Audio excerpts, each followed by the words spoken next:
tubes. She plunked them into a tall glass she'd managed to find earlier and popped off the top of a diet soda can. Just as it was foaming over the ice, someone knocked on the door. "Wouldn't you know it," she grumbled. Taking a sip of the not-yet-cold drink, she weaved her way through the boxes again and pulled open the door.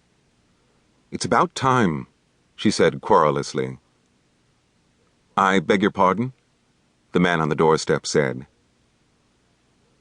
Blair's green eyes were level with a massive chest, and she had to lift them a considerable distance to greet the most intriguing pair of eyes she'd ever encountered. Startlingly blue, they were surrounded by thick, curling lashes, dark at the lash line and gilded at the tips. A network of web-like lines, white against darkly tanned skin, extended from the outer corners of his eyes to fade into his temples.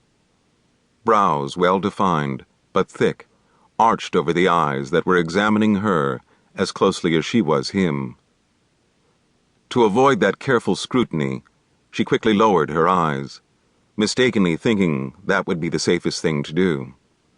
She wasn't prepared for them coming to rest on a golden brown mustache, the exact color of the brows that framed his eyes. The mustache curved over a wide, sensuous mouth.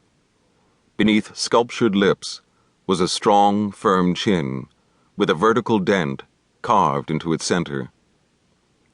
She avoided analyzing that, too, and lifted her eyes to take in a well-designed nose, slightly concave cheeks, and assertive cheekbones, which brought her back to those eyes.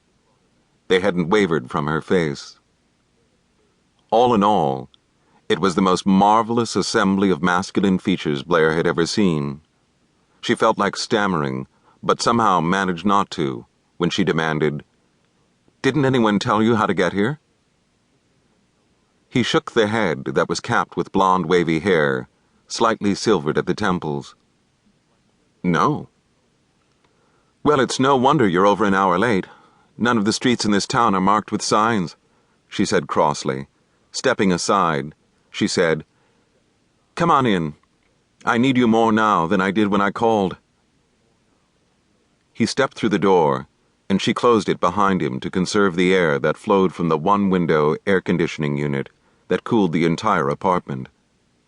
He hadn't brought any equipment in with him, only a body that would intimidate the most fearsome professional football lineman. Clad in white shorts and a navy blue t-shirt, the man looked marvelous. Blair could see that the tan that bronzed his face covered the rest of him, as did that fine, curly golden hair. His legs were long and lean, but muscles rippled in his calves and thighs as he made slow progress around the first boxes blocking his path. Blair excused her interest in those muscles as purely professional. She was well acquainted with every muscle of the human body, its use, and how to treat it. "Didn't you bring a portable bed or table or anything with you?" she asked.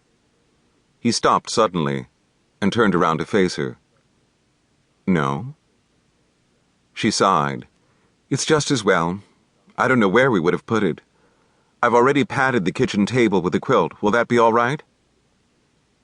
He turned his head to eye the table dubiously. "I haven't made up the bed and the sofa yet and didn't want to plow through all these boxes looking for linens. I need you right now. Do you mind doing it on the kitchen table?" His eyes crinkled at the corners, but there wasn't even the slightest smiling twitch of his mustache when he answered levelly, "Not at all." His laconic answers annoyed her. She felt like a babbling moron while he remained aloof, watching her with indulgent amusement. He hadn't even apologized for being late. But then, he didn't look like a man to whom apologies would come easily. He was looking at her steadily, with a curiosity he couldn't disguise. She strongly suspected that lying just beneath his placid features was a booming laugh, dying to be freed. Why, she couldn't fathom. She tracked the path his eyes took down the length of her petite body. Never having known a moment's modesty in her life, the sudden impulse to cover herself was foreign.